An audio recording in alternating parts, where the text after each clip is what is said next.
우리가 지금 24절부터 30절까지 읽었는데 반복되는 단어가 있죠. 먼저 24절, 26절 이렇게 또 두 개를 보면 영생이라는 단어가 반복이 됩니다. 그리고 전체적으로는 심판이라는 단어가 계속 반복이 되고요. 영생에 대해서는 저희가 3장 할 때 이미 했던 부분이 있습니다. 기억이 나실런지. 저도 잘 기억 안 나요. 마태복음에서는요 4번, 마가복음에서도 4번, 누가복음에서 3번 그 영생이라는 조회라는 단어를 사용합니다.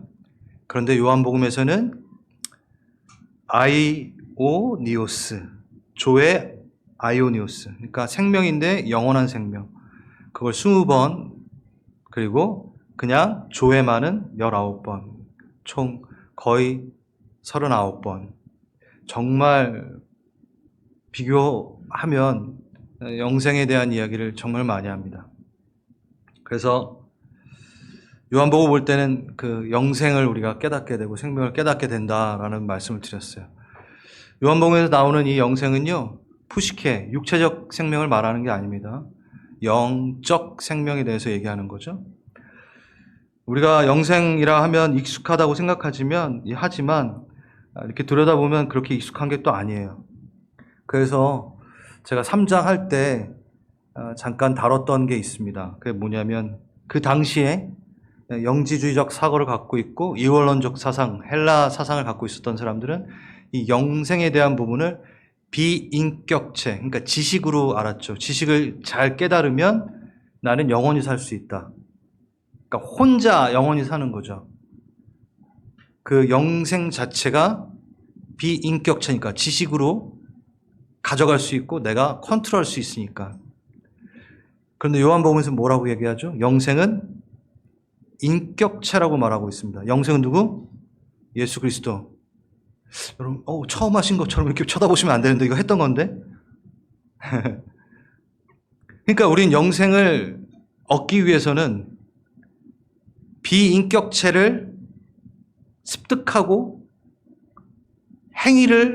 비인격체인 행위를 쌓아서 영생을 얻는 게 아니라 누구를 통해? 인격 예수를 통해 영생을 얻는다라는 것을 분명히 했습니다. 그러니까 영생의 이슈는 오래 사는 이슈가 아니에요. 관계의 이슈입니다. 영생은요, 죽어서 다음에 시작되는 게 아닙니다. 믿음으로 시작되는 게 영생입니다. 왜?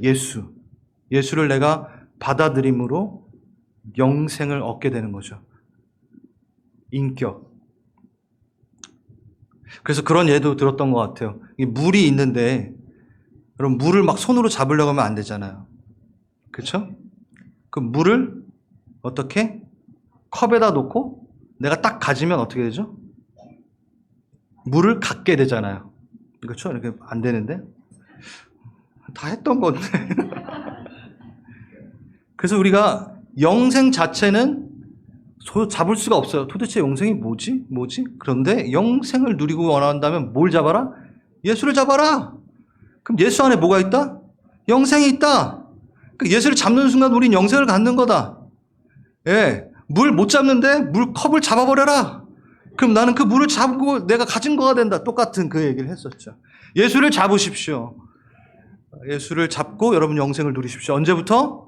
지금부터. 죽은 다음부터가 아닙니다. 시간적 개념이 아닙니다. 영생은 관계적 개념입니다. 네.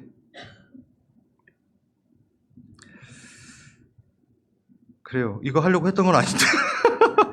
그 24절 보겠습니다. 24절, 26절 같이 한번 볼까요? 25절은 좀 빼고. 그래요. 오늘 심판에 대한 부분을 얘기하는데 심판에 대한 부분만 얘기할 수 없는 게 뭐냐면 항상 성경에 특히 요한복음은요.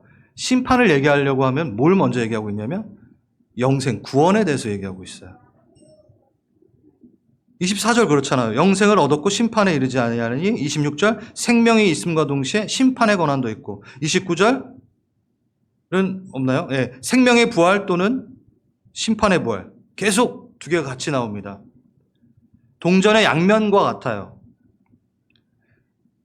요한복음 3장만 보더라도 16절, 17절만 보더라도 동일하게 반복이 됩니다. 자, 봅시다. 요한복음 네. 어떻게 해요? 영생을 주신대요. 독생자.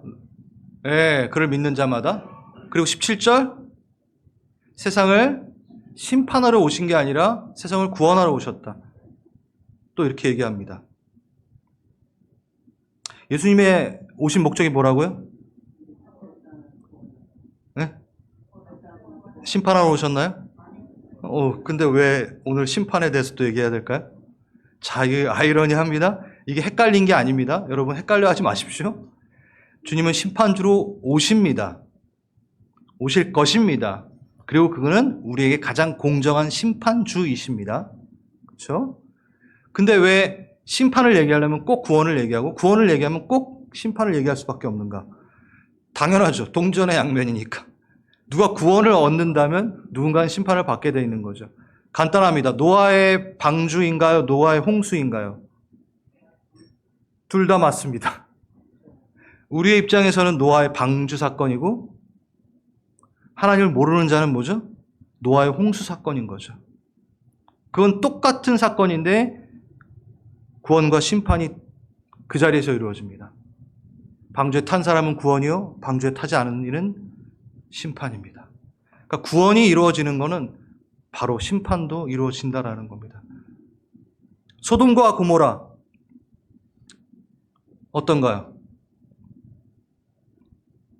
누가 나오죠? 롯이 그 상을 빠져나오자마자 뭐가 일어나죠? 불이 임합니다. 롯의 구원 그리고 심판 두 개가 맞습니다. 그런데 얘기하고 싶은 것은 우리 예수님은 구원이 목적이세요. 심판이 목적인 분이 아닙니다. 구원이 목적이신 분이 그 구원을 이루니 그거에 동전의 양면처럼 심판이 나오는 것입니다. 이걸 분명히 하고 오늘 출발했으면 좋겠습니다. 그러면서 3장 18절, 요한복음 3장 18절, 그리고 36절, 요한복음 3장 36절만 좀 볼게요. 그를 믿는 자는 심판을 받지 아니하는 것이요. 심판을 안 받는데요, 우리가. 물론 심판 때는 씁니다. 분명합니다. 자, 로마서 14장, 우리가 다 하나님의 심판 때 앞에 서리라. 고린도후서 5장, 다 반드시 그리스도의 심판대 앞에 나타나게 되어 각각 선악간에 그 몸에 행한 것을 따라 받으려 함이니라. 로마서 8장, 근데 우리는 결코 예수 안에 있는 자는 정죄함이 없느니라. 심판대에 씁니다. 다 점검을 받습니다. 그런데 그는 뭐라고요? 정죄함을 받지 않습니다.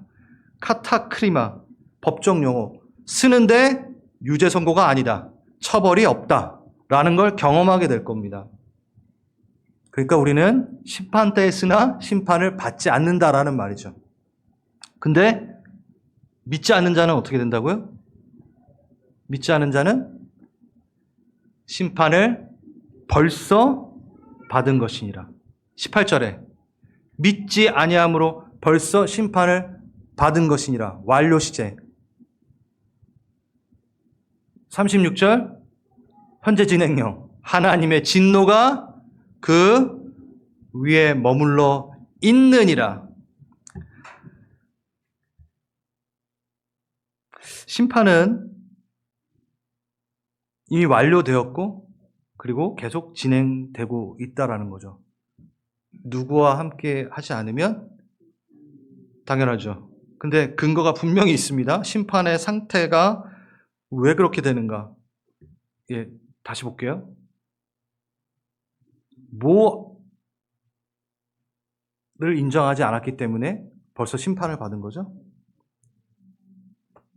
예, 예수 그리스도의 이름을 믿지 않음으로. 행위가 아닙니다. 예, 예수 그리스도의 이름을 믿지 않음으로. 그리고 그 아들에게 순종하지 않음으로. 그렇습니다. 예수님이 하나님의 아들이심에 대한 믿음, 그게 심판의 근거가 된대요. 뭐 이런 거가 근거가 되나? 잘못하고 행위가 나빠야지 심판받아야 되는 거 아닌가? 아니잖아요. 그렇죠? 예수 그리스도의 그 은혜 통치 아래 없으면 그는 이미 죄의 통치 아래 있기 때문에 얼마나 괴롭겠어요. 죄에 얽매여 사는 게 얼마나, 죄 종노릇하고 사는 것이 얼마나 힘들겠어요. 그러니까 삶 자체가 이미 심판을 받은 것이죠. 예수 안에 거하지 않을 때는 이미 뭐요? 형벌이라는 겁니다. 그건. 바로 이 얘기가 오늘 우리 본문 안에 있는 얘기입니다. 25절, 26절 이제 보겠습니다. 진짜로 내가 너에게 이른다. 죽은 자들이 하나님의 아들의 음성을 들을 때가 오나니 곧 이때라. 곧 이때라. 예, 저 멀리 이때가 아니라 지금 이때라. 예수님 계실 때 그때부터 예수님이 이 땅 가운데 임하실 때부터 뭐라고요? 하나님의 아들의 음성을 듣지 않는 자와 듣는 자가 있다라는 거예요. 그러니까 듣는 자는 이미 심판에서 나온 것이고 듣지 않는 자는 이미 심판이 된 것이고 명확하게 얘기하죠. 그래서 아버지께서 자기 속에 생명이 있음 같이 아들에게도 생명을 주어 그 속에 있게 하셨고, 그러니까 예수님의 뜻, 예수님의 음성을 수용하지 않음으로 이미 심판받았다라고 얘기하는 겁니다. 다시 예수님의 뜻을 수용하지 않은 것만으로 이미 심판에 머물러 있다는 거예요. 형벌이라는 거예요. 내 멋대로 살고 내 고집대로 계속하고 아무리 예수님이 너 사랑해, 주님 나 사랑하지 않아요, 계속 그러면 심판 가운데 있는 거잖아요. 계속 형벌 가운데. 먼 훗날 천국 가고 지옥 가고 얘기가 아니라 그 모습 자체가 이미 형벌이라는 겁니다.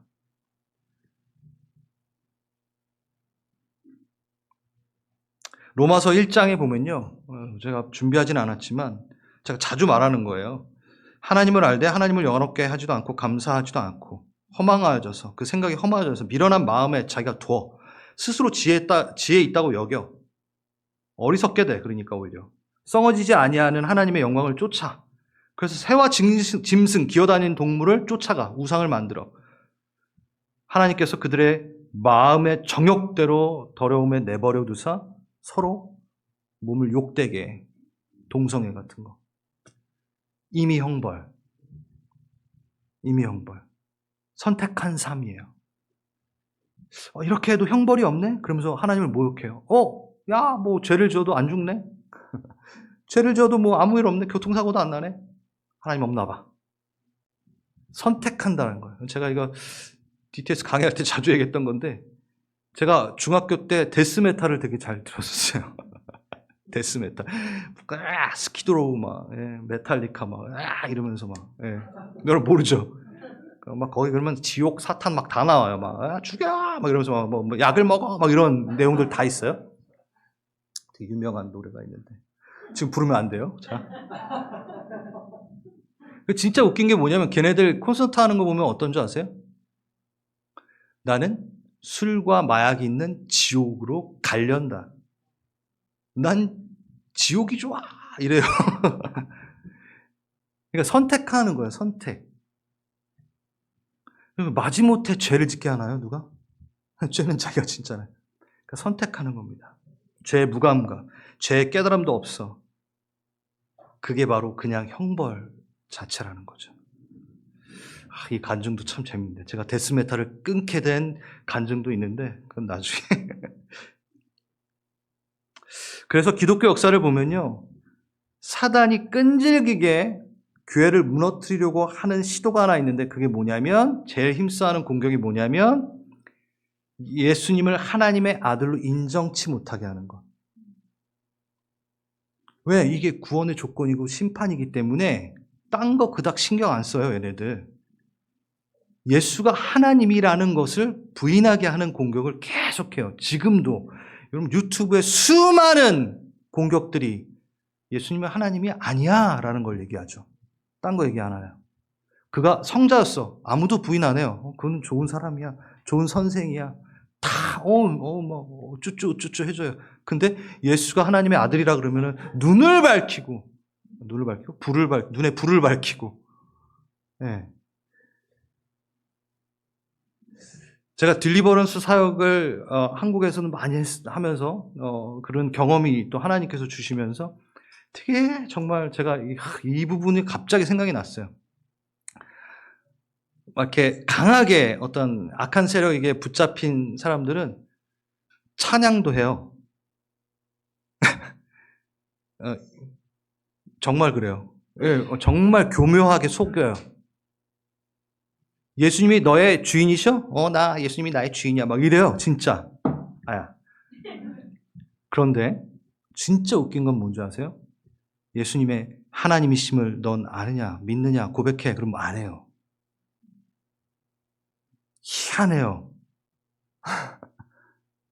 예수님이 하나님의 아들임을 너는 시인하느냐? 그러면 딴 건 막 다 하는데, 딴 건 막 거짓말 다 하는데, 그 부분은 절대 얘기 안 해요. 왜냐하면 그게 성립되면 그가 십자가에 죽으신 게 성립이 되는 것이고, 그가 신이기 때문에 부활했다는 게 증거가 되는 것이고, 그 모든 게 다 따라 붙거든요. 그러니까 예수님의 하나님 되심, 정말 중요한 거예요, 지금. 지금 그 얘기 요한복음 5장은 계속 하고 있는 거죠. 아니, 지금 심판 얘기하려고 그랬거든요. 아무튼 심판 다시 돌아가겠습니다. 그래서 기독교는 단 한 번도 예수님이 하나님이 되심에 대해서 물러섬이 없습니다. 완전한 사실이니까요. 좀 그동안 과장 좀 했어. 물러섬이 없어요. 안 그렇게 해요. 2000년 동안 여러분 세를 늘리려면 타협하면 되거든요. 세력을 늘리려면 타협하면 돼요. 조금씩 타협하면 사람들이 그 범위 안에 더 많이 들어오니까. 진작 세를 늘리려고 했으면 하나님의 아들 되심을 부인하면요. 기독교요? 만방의 종교가 됐을걸요? 다 품을 수 있었을걸요? 근데 왜 끝까지 이것을 고수합니까? 그게 진실이니까. 단 한 번의 수정도 없습니다. 수정도 없습니다. 여러분, 이슬람의 교리는 아직도 수정을 하고 있어요. 코란은요, 또 바꾸고 또 바꾸고요. 계속 바꿔요. 그들 안에서 타협하면서 세를 늘리는 거니까. 근데 기독교는 그렇지 않습니다. 제가 왜 지금 예수님의 하나님의 아들이심에 대한 부분 더 강조를 하냐면 심판에 대한 얘기를 하기 위해서죠. 27절, 28절. 인자됨으로 말미암아 심판하는 권한을 주셨느니라. 하나님이신 예수 그리스도가 Son of God, 사람의 아들이 되는 것, 하나님의 아들이 되는 것, 그리고 사람의 아들이 되는 것, 저번 주에 우리가 했어요. 예수님이 왜 인자가 되셔야 되느냐? 그건 뭐죠? 죽으시려고 사람 됐다. 기억나시죠? 그리고 그는 꼭 신이어야 되는 것은 왜? 거기서 부활하셔야 되기 때문에. 그래서 그건 충돌하는 게 아니에요. 어떻게 사람이고 하나님이셔? 충돌하는 게 아니에요. 그 일을 하려면, 그 역사를 이루려면 사람이고 하나님이셔야 돼요. 명확합니다. 똑같아요. 심판도 그분은 사람, 인자에게 맡겨졌대요. 여기 보세요. 인자로 말미암아, 사람의 아들 된 예수로 말미암아 심판이 이루어지도록 설계를 하셨어요. 그렇게 하셨어요. 그 이유가 뭘까요? 이미 예언된 거니까.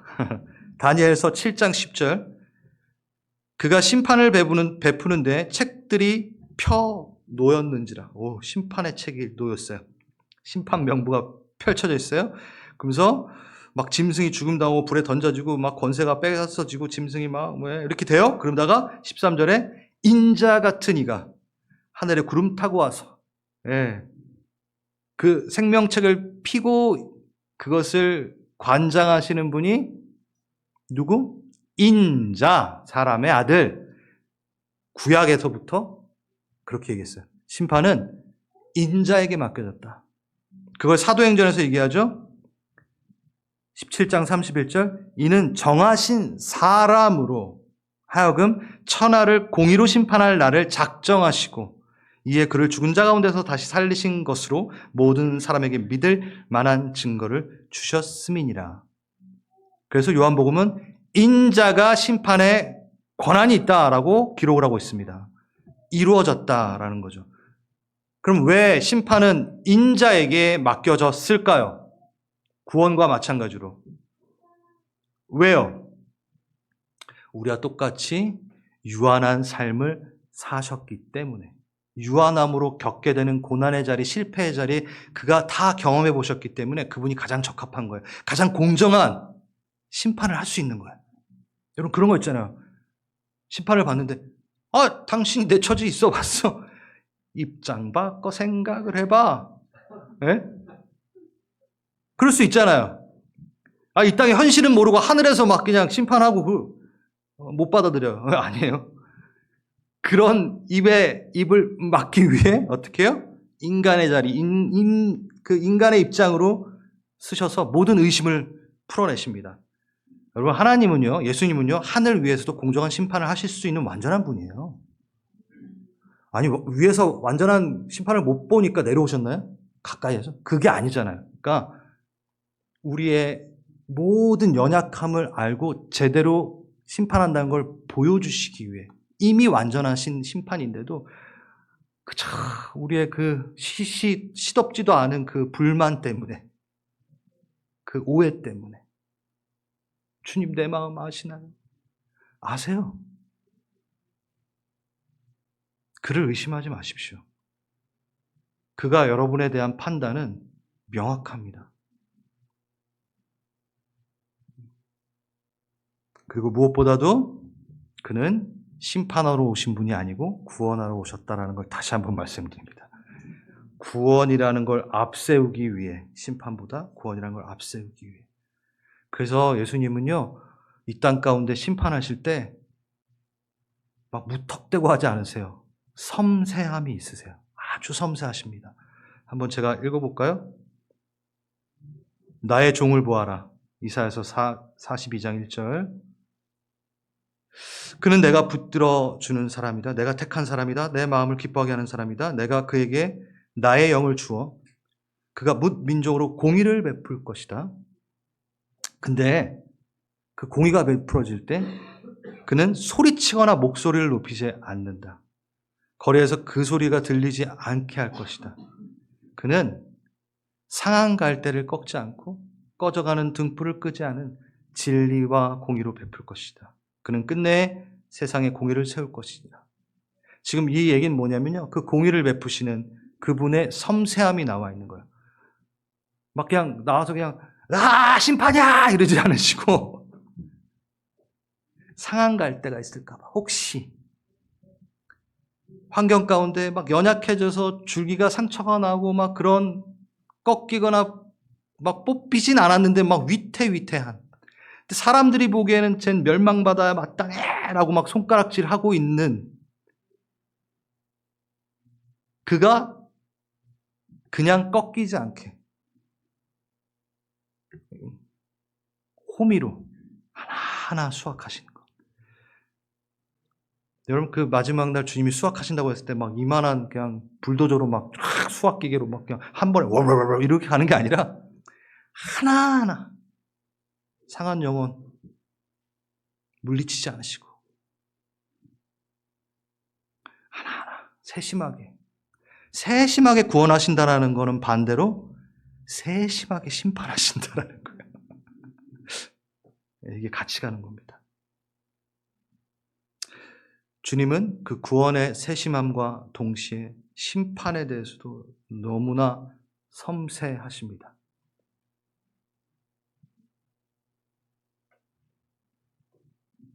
(30절) 그러니까 그 인자에게 맡겨진 걸 감사하십시오.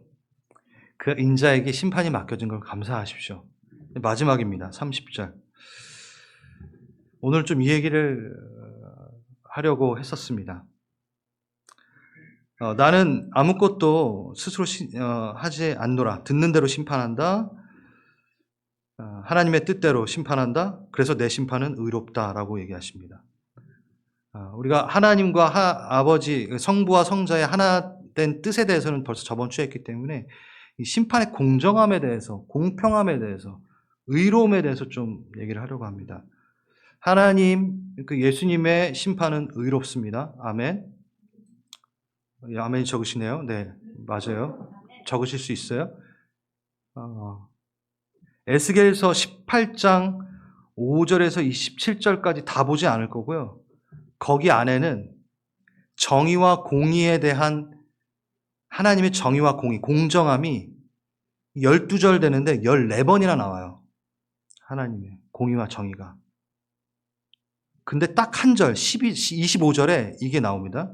그 하나님의 공의와 정의가 막 이렇게 12절 사이에 14번이나 막 나오는데 거기에 25절에 이게 있어요. 너희는 이르기를 주의 길이 공평하지 아니하다 하는도다. 이스라엘 족속아 들을지어다. 내 길이 어찌 공평하지 아니하냐 말할 수 있느냐. 너의 길이 공평하지 아니한 것이 아니냐. 하나님이 그 공의와 정의이신 그분이 그분은 공의고 정의고 넌 정의롭게 살아야 되고 공의해야 되고 막 이 얘기를 막 하시다가 갑자기 딱 한마디 하시는 거예요. 너네 나보고 공평하지 않다고 말했니? 어떻게 나보고 공평하지 않다고 말할 수 있니 너는? 니네가 공평한 거 아닌 거 아니니? 라고 하나님 말한다고요. 이게 뭐냐면 우리의 태도라는 거죠. 하나님의 공의가 막 이렇게 온 것을 덮고 있는데 거기에다 삐집고 나와가지고 하나님은 공평하지 않습니다 라고 얘기하고 있다 라고 지금 얘기하는 거죠. 여러분 우리의 이익과 손해가 눈에 분명하게 보이는 순간 우리는 그 공평을 하나님 앞에 바로 가서 따집니다. 그렇죠? 아, 저만 그런가 봐요? 아니죠? 자, 우선 하나님 공평하지 않은 것 같아요 라고 얘기하는 건 내가 더 공정하고 의롭고 공평하게 할 수 있어요 라는 착각인 게 맞죠? 그게 먼저 들어가요. 그러니까 그게 벌써 교만인 거죠. 난 하나님보다 좀 더 공정할 수 있어. 이 세상이 왜 이래? 내 삶이 왜 이래? 내가 만약에 내 삶을 다스리면 뭐야? 난 하나님보다 좀 더 공정할 수 있지. 이 얘기하는 거죠. 여러분 오늘 좀 이게 내용이 어렵다기보다는 듣고 싶지 않죠. 네. 웃음기가 하나도 없어요, 여러분 지금 뭐 알아요. 네. 그럼요. 그럴 수 있죠. 저도 힘들어요. 저도요. 내 삶에서만큼은 좀 제대로 공정해져야 돼요. 내가 아파하고 힘들어하고 내게 딴 사람한테는 일어나지 않는 내게 일어나는 걸 보면요. 바로 얘기하고 싶어요. 왜 하나님 공정하지 않아요. 바로 나와요. 여러분 왜 우리가 하나님의 공평에 대해서 의심을 품냐면요. 내가 공정할 거라고 착각하고 있기 때문이에요. 우리가 하나님께 바라는 공정과 공평은 기준이 너무 솔직하게 주관적이에요. 이게 무슨 소리냐? 그 공정과 공평의 범위가 너무 좁아요. 기껏해야 내 주변 이웃 사이에서 공정을 논해요. 아니면 내 형제나. 응? 우리 오라비는 재산을 얼마를 물려받았는데 나는 요걸 물려받았어. 뭐 요런 딱 여기. 자, 예를 한번 들어보겠습니다. 당신은 정말 이 땅에서 공평이 이루어지길 원하십니까? 아멘 안 하세요? 예, 안 돼요. 그러게 지금 아멘 하시면 안 돼요. 지구가 100명이라는 마을이라면이라는 책이 있습니다. 20명은 영양실조요. 25명은 집이 없습니다. 그냥 자가가 없다라는 게 아니라 아예 집 자체가 없다고요. 20명은 공습, 폭격, 사륙의 일들에 두려워하며 살아야 됩니다. 그리고 은행의 지갑에 돈이 있다면 8명 안에 든 겁니다. 할렐루야. 여러분 기분 좋으시죠? 이런 거 할 땐. 자동차 100명이 있다면 자동차 갖고 있는 사람은 7명밖에 없대요. 컴퓨터 갖고 있는 사람은 100명 중에 2명밖에 없대요. 대학 교육 1명밖에 없대요. 여러분 여기 컴퓨터 없는 사람 있어요? 스마트폰 다 있잖아요. 여러분 너무 불공평합니다. 여러분 지금 100명 중에 2명 안에 든 누군가에겐 너무나 공평하지 않은 걸 누리고 계세요. 자, 정말 공평하길 원하십니까? 공정하게 원하십니까? 다 내놓으십시오. 차 다 내놓으십시오. 그리고 다시 뿜빠해 뭐 이렇게 해서 다 합시다. 여러분 우리의 공정이 얼마나 좁은지 그걸 얘기하고 싶었던 거예요.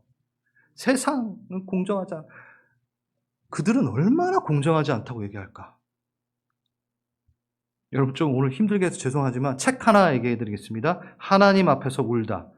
제럴드 시처. 되게 유명한 책입니다. 교통사고로 아내를 잃고 쓴 책이에요. 하나님 앞에 들어가면서 공평하지 않다고 외쳤던 목사님이 쓴 책이에요. 제가 이 책을 누군가에게 선물을 받았는데 우리 하은이가 유전자에 문제가 있어서 내가 공평하지 않다라는 이 아픔 가운데 있을 때 누가 이 책을 선물해 줬는데 그 책을 선물했을 때 되게 기분이 나빴어요. 읽으면서. 너무 힘들었어요. 거기에 무슨 내용인 줄 아세요? 당신은 왜 사고가 나면 안 됩니까? 당신은 왜 암에 걸리면 안 됩니까? 당신의 자녀는 왜 아프면 안 됩니까? 그럼 제가 시비 거는 거 아니고요.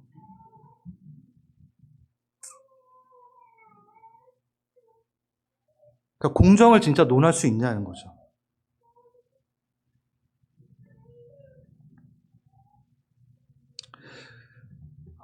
그런데 여러분 잘 생각해 보십시오. 이건 하나님이 공평해서가 아니라 세상이 공평하지 않아서예요.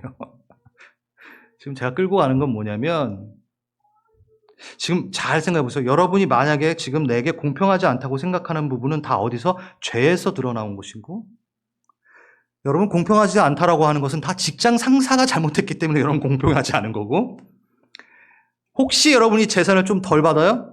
육신의 아버지가 잘 분배를 안 했기 때문입니다.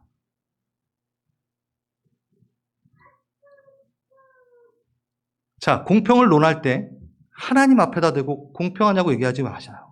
하지 마세요. 육신의 세상의 어그러짐이 공평치 못한 다스림이 있기 때문에 우리가 거기서 사니까 그런 일이 일어나는 거예요. 내 동생은 저렇게 펑펑 노는데 나는 왜? 그걸 왜 하나님한테 공평하냐고 물어봐요.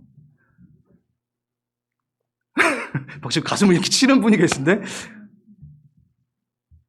여러분은 육신의 아버지한테 뭐라고 하세요, 차라리. 제가 지금 가족 관계를 끊어내고 이렇게 시비를 걸라고 하는 게 아니라 전 하나님 우선주의입니다.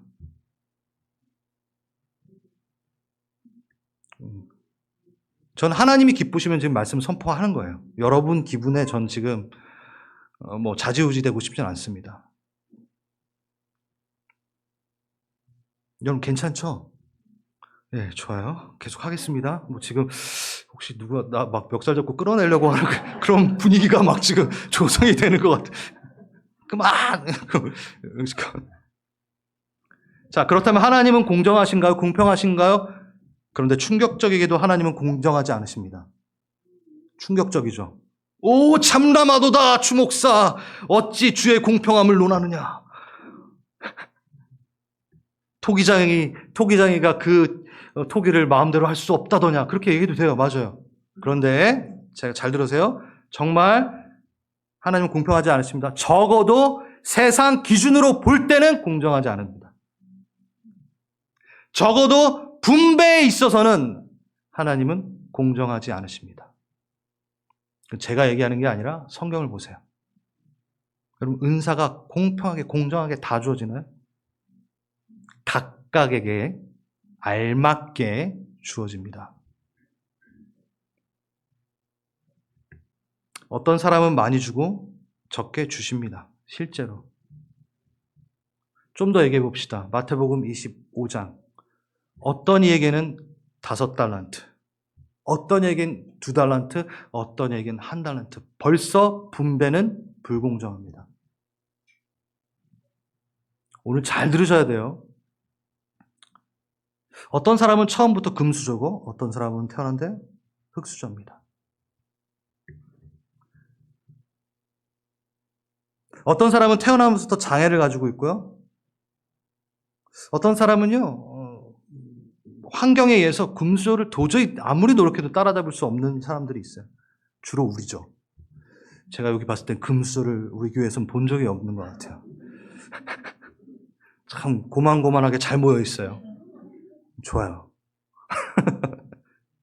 그런데 어떤 사람은 신체적 능력이나 지적 능력이나 좋은 환경들을 다 가지고 있어요. 자, 이 비유를 보면요. 2달란트 가진 사람이 최선을 다해서 막 배가해요. 배를 불려요. 그래도 4달란트죠? 5달란트 못 이겨요. 그러니까 분배 자체가 지금 공평하지 않아요. 적어도 분배에 있어서만큼은 공평하지가 않습니다. 그러면 하나님의 공평은 도대체 어디에서 찾아야 되느냐? 그의 공평은 도대체 어디에 있는가 찾아봐야 되죠. 어디에 있나요? 이겁니다. 하나님의 공평함은 5개를 준 자에게는 5개에 대한 열매를 바라시고 2개의 달란트를 준 자에게는 2개에 대한 열매를 바라세요. 그게 그 내용이에요. 달란트 내용이 그 내용이에요. 2개를 준 자에게 5개 받아서 5개 이겨라 라고 얘기하지 않아요. 그만큼 나 기대하고 있다? 안 그래요. 딱 2개에 대한 열매를 원하세요. 너에게 주어진. 야, 너 몇 개 가졌니? 세상은 계속 물어봐요. 너 몇 개 가졌어? 막 이렇게 하는데 아니요. 그 부여된 것으로 무엇을 했는가가 하나님은 관심이 있습니다. 근데 우린 계속 옆을 보면서 쟤는 몇 개 가졌고요. 쟤는 몇 개 가졌는데 불공평해요. 자꾸 이러고 있는 거예요. 자, 너에게 부여된 2달란트를 너는 어떻게 하고 있니만 하나님은 보고 계신데 그걸로 공평을 논하고 계신데 근데 1달란트 받은 사람이 어떻게 했죠? 당신은 얄궂고 짓궂은 심술 맞은 주인이로다. 그래서 내가 그거 하나 갖고 활용 하나도 안 하고 다시 어디 땅에 묻었다. 뭐 어떻게 해요? 혼나죠. 게으름을 책망받죠. 근데 어떻게 해요? 그 2개를 받은 사람이 2개에 대한 열매를 맺었을 때 축하고 충성된 종아 얘기하시죠. 하나님의 공정은 어디서 나오느냐? 분배에서 나오지 않습니다. 공정한 심판이 있습니다. 뭐? 너에게 맡겨진 열매에 대한 공정한 심판. 그러니까 진짜 공정한 거예요.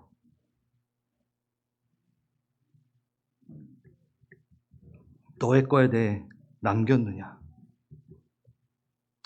그래요. 세상은 계속 옆에 사람 몇 달란트 받았는지 봐라, 시세매라, 불평하라 자꾸 물어보지만 하나님은 당신만을 보십니다.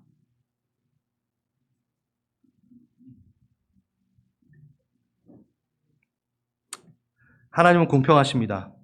자, 그 말은 하나님의 공평과 공의입니다. 그래서 잘 들어주세요. 하나님의 공평은 하나님을 떠나서는 발견할 수 없습니다. 다시. 하나님의 공평은 하나님 안에 들어와야지 발견할 수 있습니다. 근데 우리는 계속 하나님 밖에 나와서 공평을 논합니다. 들어가십시오. 그럼 여러분의 삶이 얼마나 공평한지 깨닫게 되실 겁니다. 들어가십시오. 하나님의 계획에 대해 여러분은 그 공평에 아니 너무 나한테 많은 걸 주시는 거 아니야로 바뀌어버릴 거예요. 진짜 그래요. 저도 순간순간 하나님 나와서 공평을 논할 땐요. 심술이 막 이만큼 나와요. 근데 다시 하나님 앞에 무릎 꿇고 들어가면요. 그가 얼마나 공평하신지. 아니 공평을 더하여 나에게 얼마나 많은 축복을 주시는지. 주님 제발 우리가 이걸 깨닫기 원합니다. 여러분을 괴롭히지 마세요. 여러분 스스로를 괴롭히지 마세요. 더 이상 그만 괴롭히세요. 여러분 하나님 괴롭히면요. 여러분에게 돌아와요. 그 괴로움이. 그게 진리라고 자꾸 생각하기 때문에 형벌이에요. 그게 형벌이에요. 아파요 자기가.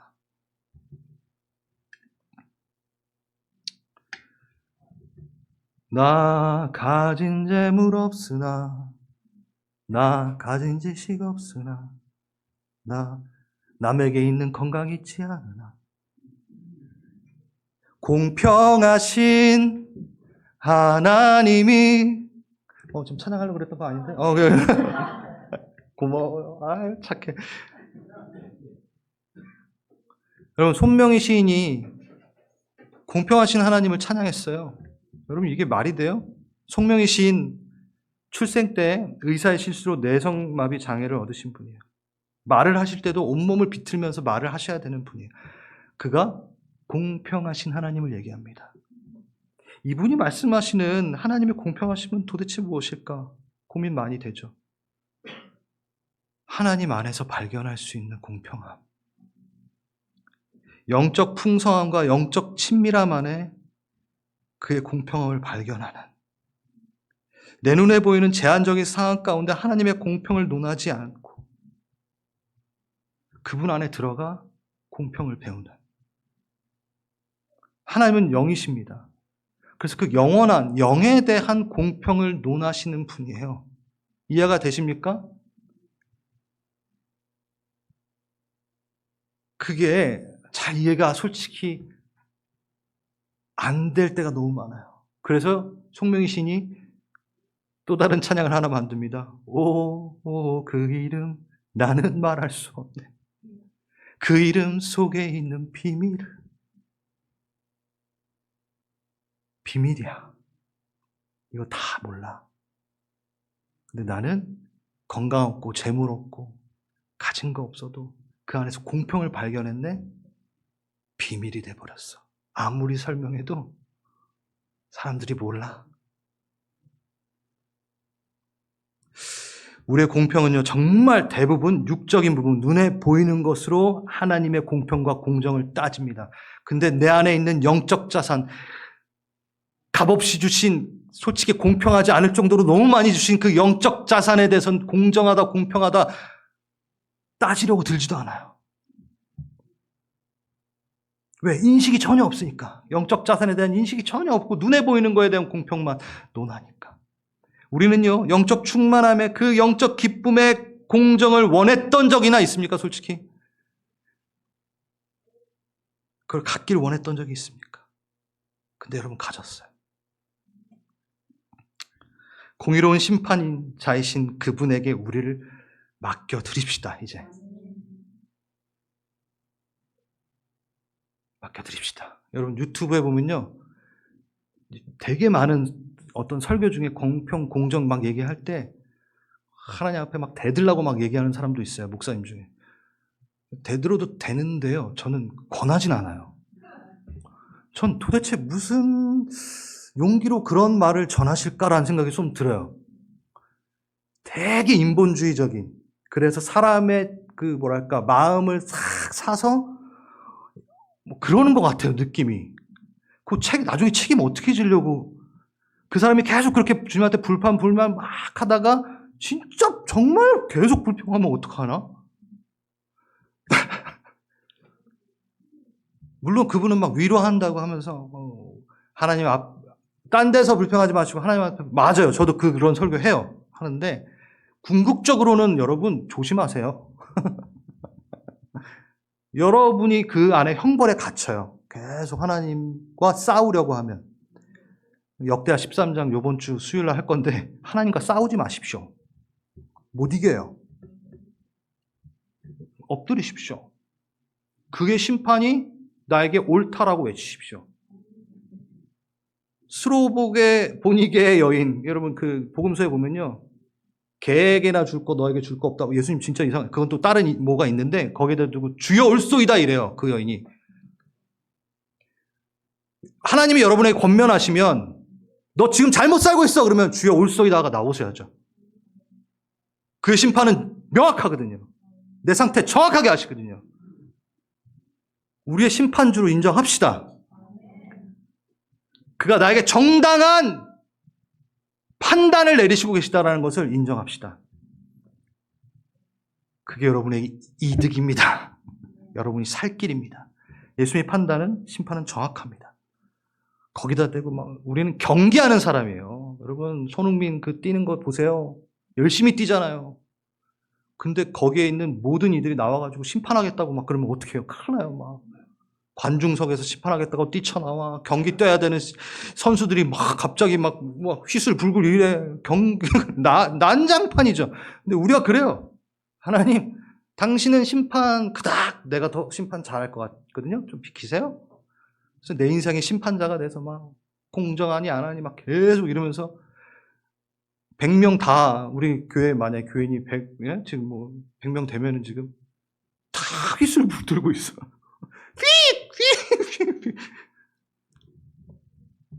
그건 주님께 맡겨주세요. 그건 맡기세요. 그리고 우리는 뭐 합시다? 경기 뜁시다. 우리의 자리를 찾읍시다. 그는 심판주이십니다. 그는 공의로우십니다. 아멘. 그렇다면 이것도 여러분 인정하십시오. 내 사랑하는 자야. 내 어여쁜 자야. 이것도 그분의 판단입니다. 주님 저를 사랑하지 않나 봐요. 그 얘기하지 마십시오. 그것도 그의 판단을 무시하는 겁니다. 난 너에게 계획이 있다. 계획 하나도 없는 것 같아요. 여러분, 그것도 하나님의 판단을 무시하는 겁니다. 세심한 그분의 음성을 두십시오. 그는 심판하러 오신 분이 아니라 구원하러 오셨습니다. 그럼 구원의 그 말을 받으십시오. 그의 판단은 옳습니다.